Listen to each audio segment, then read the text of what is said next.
سعد إلى منتهى. بسم اللہ الرحمن الرحیم. زبان اللہ رب العزت کی کاریگری کے عجائبات میں سے ایک ہے.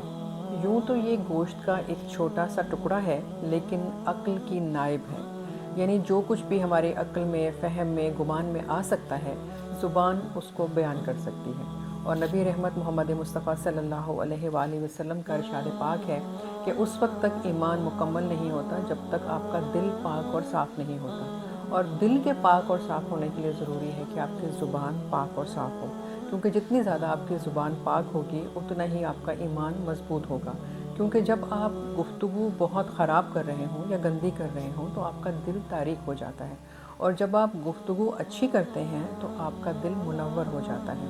حضرت عیسیٰ علیہ السلام کا ارشاد ہے کہ عبادتیں 10 ہیں، جن میں سے 9 خاموشی سے وابستہ ہیں، اور جو 10ویں عبادت ہے وہ لوگوں سے دور رہنے میں ہے. اور اسی طرح حضرت علی کرم اللہ وجہہ الکریم کا ارشاد پاک ہے کہ وہ خرابی جو خاموشی کی وجہ سے پیدا ہوئی ہو اس کا علاج کیا جا سکتا ہے، لیکن وہ خرابی یا برائی جو بولنے کی وجہ سے پیدا ہوئی ہو اس کا علاج بہت مشکل ہے. اسی لیے آپ صلی اللہ علیہ وآلہ وسلم کا ارشاد پاک ہے کہ جو شخص اللہ پر اور روز قیامت پر یقین رکھتا ہے اس کو چاہیے کہ وہ یا تو اچھی گفتگو کرے یا پھر خاموش رہے، کیونکہ خاموشی بھی عین عبادت ہے. يبلغ سعد إلى منتهى.